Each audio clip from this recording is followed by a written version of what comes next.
things just took a major turn as we have multiple huge Jays updates to go over today, as there is one update in particular that not only has fans fired up, but changes the outlook of this team as we approach a critical stretch of play. We're going to break that down and discuss how things have taken a turn, but we also have multiple moves to go over today as it is officially September, as well as a few other interesting things on this episode, ladies and gentlemen. But before we get into it all, if you're part of the percentage who aren't subscribed to the channel, you guys have been absolute beasts of the support, so make sure to hit that subscribe button. Thank you guys again for your continued support over here, folks.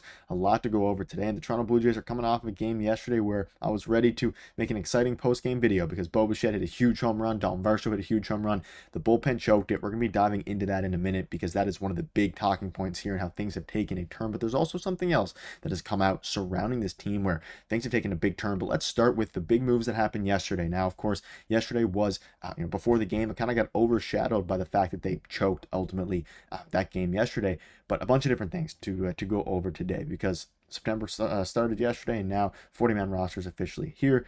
IKF, he reported to the team and was active yesterday. Dylan Tate was selected to the Major League roster, and Nick Sandlin was transferred to the 60-day IL. So in order for IKF to report to the team, we know yesterday I covered in that video, Jimmy Garcia, he is now gone and done for the year.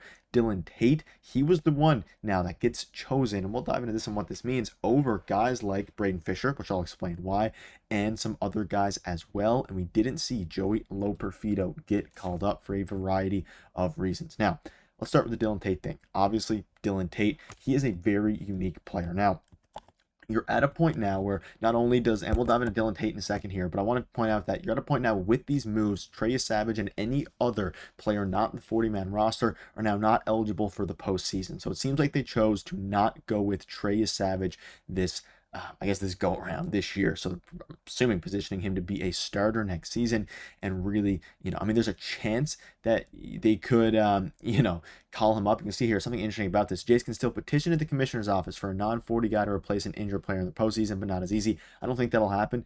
There were some talks about Trey Savage being that bullpen guy. John Schneider hinted to it there a few weeks ago. Ultimately, he's a beast. He's going to stay down in AAA and really get used to being a starter and hopefully, compete for a starting spot in the rotation next year.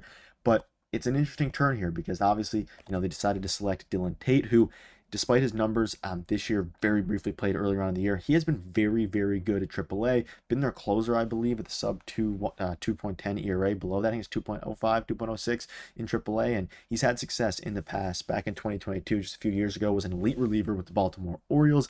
We saw him briefly with the Toronto Blue Jays and things like that. So we'll probably, see him soon. And ultimately, they needed some bullpen help. But one thing to note here is, and among this is a lot of different updates around the pitching staff, is that Braden Fisher, the reason he's not called up is because he has to wait, they have to wait rather a few more days before he's eligible to return and be recalled. It has to be a 15-day window. So that's why. And then regarding Dylan Tate, he has a 0.95 ERA in 19 innings pitched since June 11th for Buffalo. So he's been elite for Buffalo, right? Being their closer, I think he's their closer. Regardless, he's been absolutely elite in Buffalo, and that's the reason they're calling him up. They needed somebody in the interim. Braden Fisher, again, they need to wait 15 full days after sending him down, so a few more days to go on that.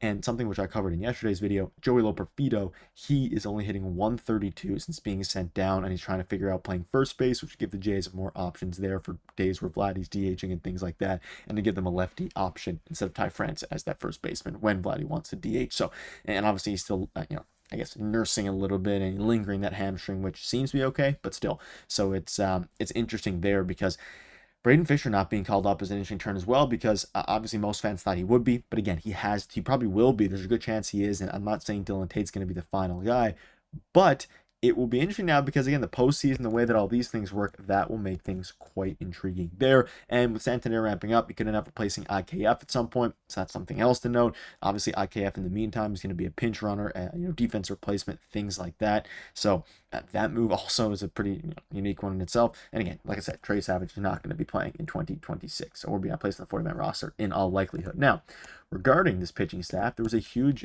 revelation here that came out yesterday into this morning as well. So the Jays are transitioning to a 5-man rotation going forward, with Eric Lauer being moved to the bullpen. And of course, upcoming scheduled starters are José Berríos today, Shane Bieber tomorrow, off day, and then the Yankees series shapes up to be Kevin Gausman, Mr. Scherzer, and Chris Bassett. So we obviously saw Bassett yesterday, ultimately did fine.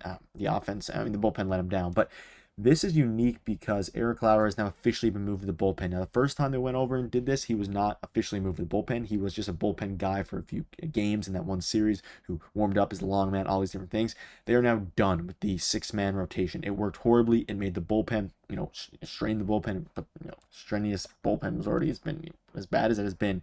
It has been worked to to the ground, right? Worked to the bottom. They are going to be sticking with a five-man rotation going forward, which means that Eric Lauer is going to permanently be in the bullpen for the rest of the year. This gives everybody a normal rest, and we've seen how bad the bullpen's been, and this is kind of the thing that took the biggest turn here. They decided to go with the six-man bullpen or six-man rotation, roll the dice. It didn't work at all. Like, Lauer looked really bad in his one start when he returned off of the 11 days rest, so that was a negative in itself. They didn't use him out of the bullpen. That's kind of a negative in itself. And the guys who pitched in the starting, five, I guess starting six, didn't really do great either. And we saw, some guys did okay, like Shane Bieber, Kevin Gosse, they've been electric. But now we're gonna have José Berríos starting today after over a week of rest, 9 days, 8 days, I believe it is.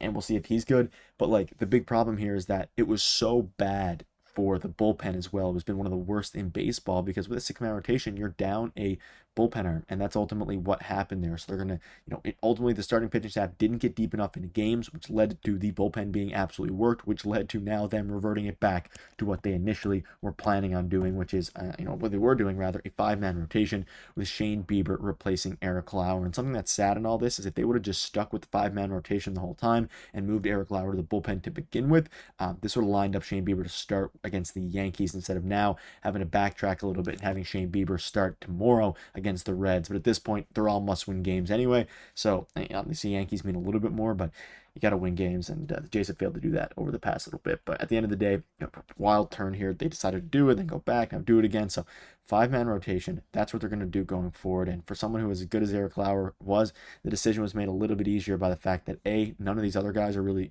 fitted to be out of the bullpen. B, Eric Lauer's done that this year in the past. And C, Lauer did really bad in his last start anyway. So let me know down below what your thoughts are on that. And a quick note here, the Jays team ERA since August 2025, or in August 2025 rather, some of the worst in baseball at a 4.76. So ladies and gentlemen, I believe this actually may have been also before today's game, or yesterday's game, sorry. So a little bit rough there, and that'll wrap it up. Chris Bassett speaking in the bullpen a little bit just before we do wrap up. He kind of takes the blame. He says, no, there's probably a lot of hatred, so to speak, on the bullpen, but I mean, those guys are tired. And he talks about how that six-man rotation made the bullpen tired, how he and his fellow Jays starters want and need to do a better job of covering innings to help lessen the toll on the team's bullpen, which is very, very valid. They have not been good in general as of late, and a couple guys have been, Bieber, Gausman. The rest, they've worked the bullpen to the ground, but also in Brendan Little, like, fans have basically had enough of Brendan Little, and it's at the point where we're seeing John Morosi tweet out, the Blue Jays bullpen issues go beyond any one pitcher.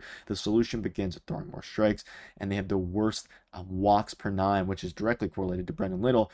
In the month of August, in the past 30 days, it is bad, right? In the last 30 days, so the entire month of August, basically, I guess August 2nd to 31st, you're at a point where, or August 2nd to September 2nd, sorry, you're at a point now where you are fighting to even have, yesterday, for example, I mean, Tommy Nance was the closer because Sir Anthony Dominguez was down, Louis Verlin was down, Jeff Hoffman was down, and then you had to go to Brendan Little. You put him up against the lefty. You assume that'll be, easy because, not easy, but, a good matchup because the lefty who he was going up against was really prone to striking out and has really struggling against lefties, rips a double down the right field line, and then, of course, he gives up another hit.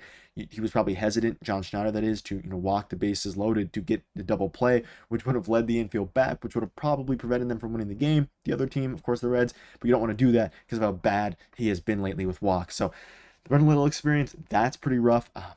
At the end of the day, they had to figure things out, and we'll keep you up to date every step of the way. But folks, it's wild right now. The Jays have to hold on to that 2.5 game lead, technically 3.5 with the tiebreaker against the Red Sox and Yankees. We'll keep you up to date. Thank you guys for watching every step of the way. Cheers.